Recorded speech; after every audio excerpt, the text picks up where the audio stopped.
pasaremos a hablar con el primero de nuestros invitados de hoy, que es la politóloga Adriana Urrutia, profesora de la Universidad Ruiz de Montoya, jesuita en Lima, y presidenta de la Asociación Civil Transparencia. Muy buenas noches, Adriana Urrutia.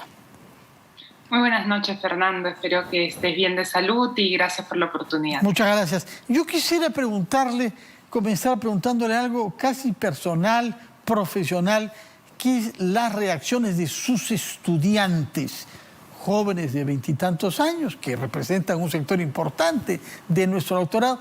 ¿Cómo están viviendo? Para ellos, la mayoría, sin duda, es la primera elección. ¿Qué es lo que comentan? ¿Qué es lo que les sorprende más? ¿Qué cosas es lo que esperan oír para decidir su voto? Gracias por la pregunta, Fernando, y me permito también mandar un saludo a mis alumnos que hace más de un año no veo, ¿no? En físico. Los politólogos de la Universidad Antonio Ruiz de Montoya son más de 130 y tienen ahora ya una experiencia en elecciones, porque recordemos que en enero del año pasado tuvieron que votar por el Parlamento. Entonces esta para algunos representa la segunda elección, ¿no? Pero sin duda efectivamente la primera elección presidencial. Y entre las cosas que preocupan a los jóvenes politólogos está la posibilidad de generar consensos para la gobernabilidad, ¿no? Como analistas de la sociedad que son, creo que hay algo que es muy resaltante, que es la fuerte polarización que estamos viviendo a lo largo de la campaña, ¿no? Y cómo la polarización de la campaña se va a traducir en una dinámica no menos compleja en el Parlamento, que está también altamente fragmentado, ¿no? Entonces, la gran pregunta es cómo, dadas estas circunstancias, vamos a fortalecer la democracia en los próximos 5 años que vienen, ¿no?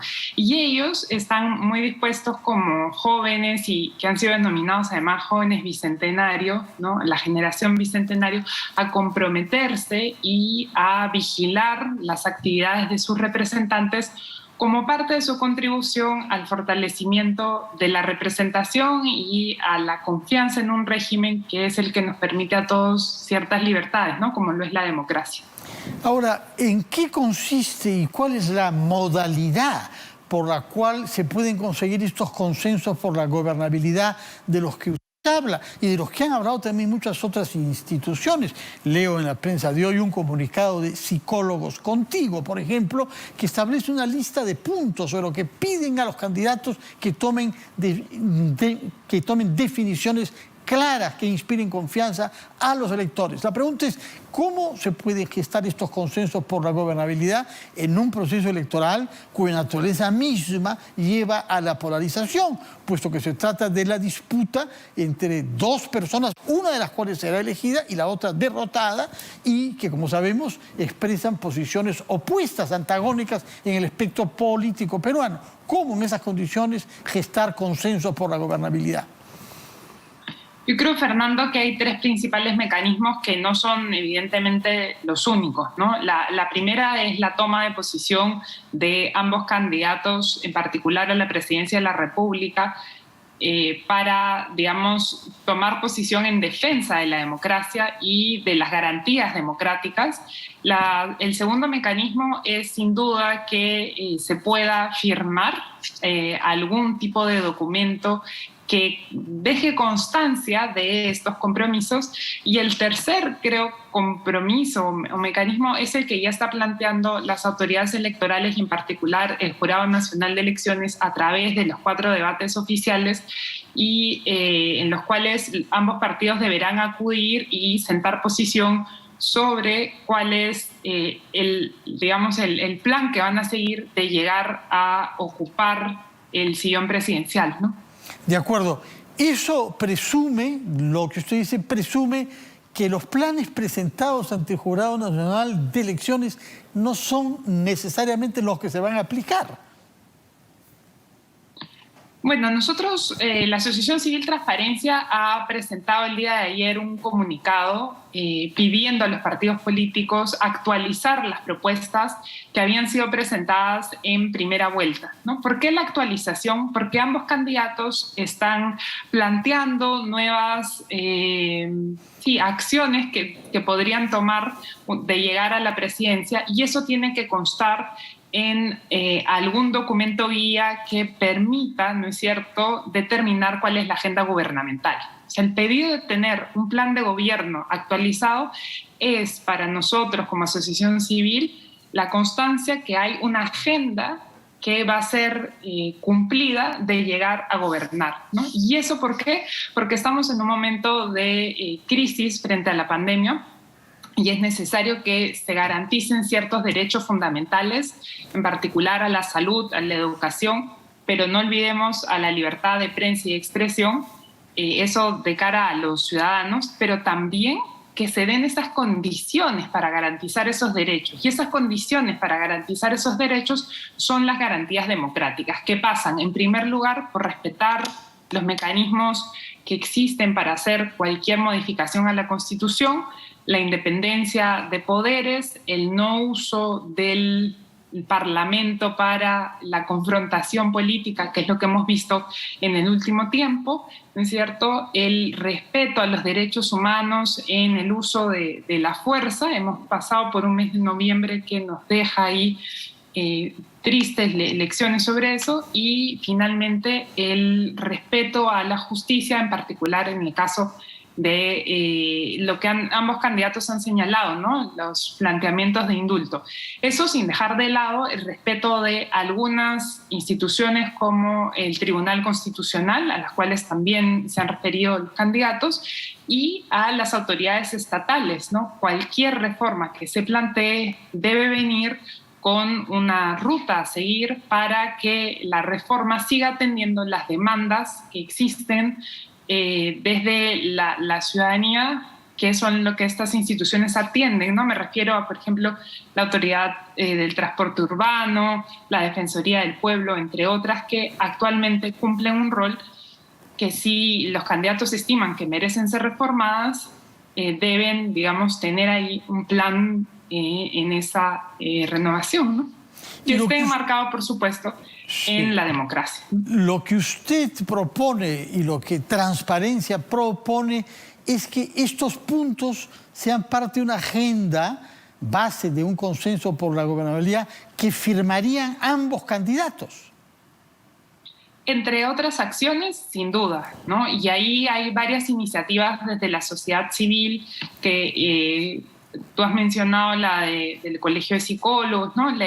Yo creo que es muy saludable que desde diferentes voces, desde la ciudadanía, se escuche eso, y que cada propuesta encuentre la manera de que los electores puedan ver esos compromisos de manera tangible, ¿no? Y en ese sentido, pues, como lo señalas, un pacto firmado adquiere valor por su tangibilidad, ¿no? Y esa tangibilidad es la manera que puede ser que los ciudadanos confíen o entreguen su confianza, y luego, sobre todo, puedan hacer seguimiento, ¿no? Yo creo que es importante esa posibilidad de hacer seguimiento y exigir rendición de cuentas, pero además también que disminuyan las noticias falsas, y finalmente que se prepare los debates que está planteando el Jurado Nacional de Elecciones. Y vamos a ir a una pausa, por favor, a Adriana Urrutia, pero después de ella quisiera que nos diga cómo se articula, cómo se relaciona esta iniciativa que Transparencia plantea con la de otras instituciones o personalidades o partidos políticos y ex candidatos presidenciales que están también buscando que los candidatos tomen posición, que aclaren, eventualmente reunirse con ellos. Quisiera saber si es que Transparencia actúa en esto a título propio o si hay alguna manera de articular esta iniciativa con otras similares. Nos lo contesta, por favor, después de una breve pausa.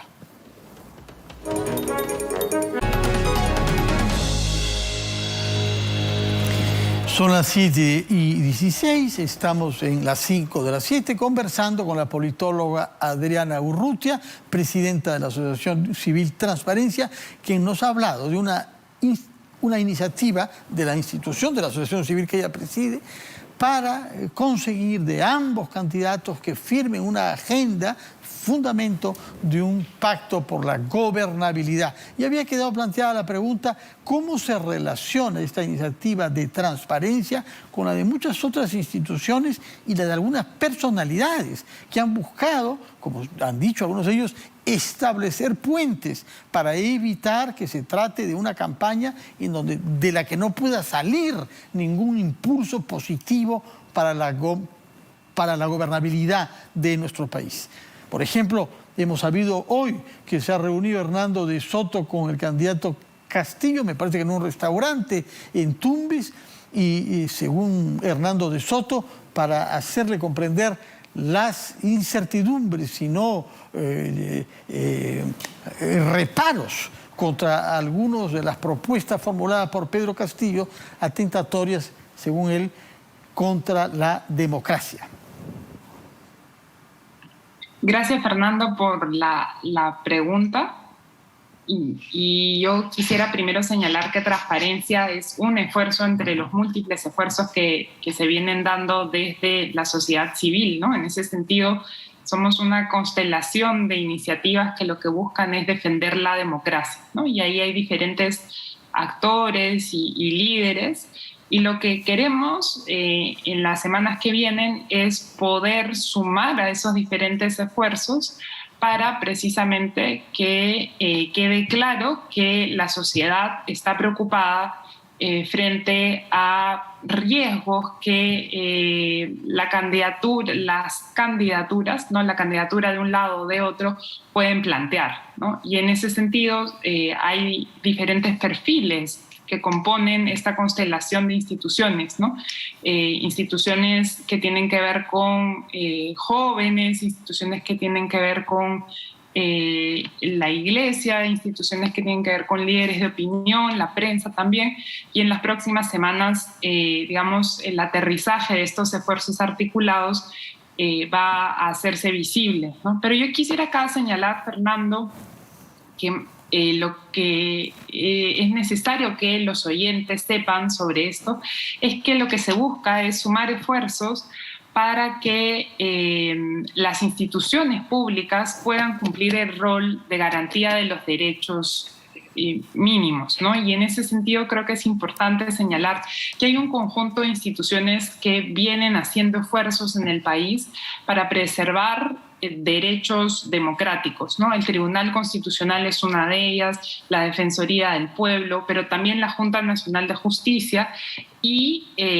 los esfuerzos que se vienen haciendo para sumar a algunos tratados internacionales que tiene el país, ¿no? Entonces, todo eso, que sin duda no es una descripción extensiva, pero son algunos de los ejemplos, suma a la consolidación de nuestro sistema democrático y es necesario que sumemos esfuerzos, apuntemos todos los esfuerzos a que esas garantías se sigan dando porque son esas garantías las que van a permitir que los peruanos accedamos a derechos en un contexto de crisis. Ahora, en el caso específico de la asociación civil que usted preside, Transparencia, no se trata de una institución política ni que tenga una línea política, porque al revés, está integrada por instituciones, asociaciones, gremios, incluso gremios empresariales, universidades, confesiones religiosas que tienen orientaciones diferentes y que imagino tendrán sensibilidades políticas diferentes.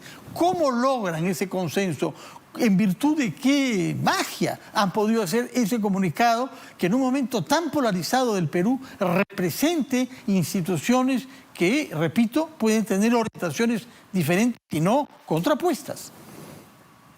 Yo creo, Fernando, aquí hay dos cosas. Transparencia es una asociación que desde hace 26 años se garantiza por la neutralidad y la neutralidad permite en un contexto polarizado poner por delante los intereses del país, ¿no? Y los intereses del país en este momento están vinculados a garantizar que las condiciones mínimas para la democracia no se vean afectadas, ¿no?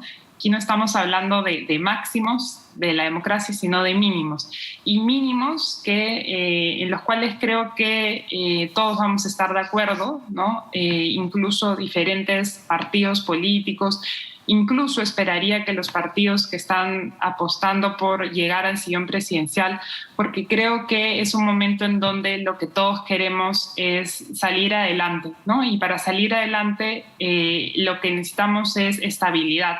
Y la estabilidad no solamente es una estabilidad económica, pero debe ser también una estabilidad política. Y a eso creo que, si bien se pueden hacer esfuerzos en la sociedad civil, la responsabilidad recae en los partidos políticos y en sus representantes, ¿no? Y ahí hacer un llamado a la responsabilidad política. Delicado sobre el que quería preguntarle, porque este pacto, ¿ustedes quieren que lo firmen los candidatos o los dirigentes de los partidos? No es necesariamente lo mismo. Y hemos visto algunas señales de que quizás, por lo menos en uno de los dos casos, hay algunas fricciones en ciernes entre el candidato y el jefe fundador de su partido. Sí, y ahí yo creo que cada partido debe hacerse responsable de las dinámicas internas y debe garantizar una performance, ¿no es cierto?, que permita el desempeño en el campo político, ¿no? Y eso es algo que veremos las próximas semanas y esperemos que esas fragmentaciones y divisiones internas, no solo de los dos partidos que compiten por llegar al sillón presidencial, sino de los partidos que tienen escaños en el Parlamento, permitan llegar a generar coaliciones que aprueben reformas o que permitan aprobar leyes, ¿no? Porque tenemos más de 10 partidos en el Parlamento y para generar consensos ese es un alto nivel de complejidad que vamos a enfrentar los próximos 5 años. Por eso también es necesario que nuestros representantes pongan por delante la necesidad de generar consensos precisamente para poder avanzar. Usted nos ha dicho que la clave del éxito durante 20 años de transparencia es la neutralidad. Ahora, ¿qué pasaría si esta iniciativa que nos está explicando usted se ve frustrada por la decisión de uno de los dos? Ahí es difícil mantener esa neutralidad, puesto que tendrían que reprobar el comportamiento de uno de los dos. Estamos hablando de una hipótesis, naturalmente. No quiero ser pájaro de mal agüero y ojalá que logren sus objetivos en beneficio de la gobernabilidad de nuestro país. Pero podría suceder que uno de los dos dice no me interesa firmar nada que me presenten ustedes, ya lo he dicho todo en mi plan de gobierno, eso es lo que voy a hacer. Bueno, Fernando, aquí esperaríamos también actitudes democráticas, ¿no? Y las actitudes y valores democráticos pasan también por estar aptos a generar consensos, establecer prioridades y establecer agendas políticas que pongan, acuerdos que le den la señal a los electores que se está pensando en ellos, ¿no? Y en ese sentido, quienes deberán rendir cuentas de sus actos son los candidatos frente a sus electores y los electores determinarán ahí algún tipo de decisión, ¿no? De acuerdo. Muchas gracias en todo caso por explicarnos esta iniciativa de transparencia y por expresarnos la confianza que usted veo que mantiene con mucha intensidad en que la racionalidad termina por imponerse frente a dogmatismos o fanatismos. Muchas gracias. Eso esperamos, Fernando. Gracias. Muchas gracias a usted, a Adriana Urrutia. Toca ahora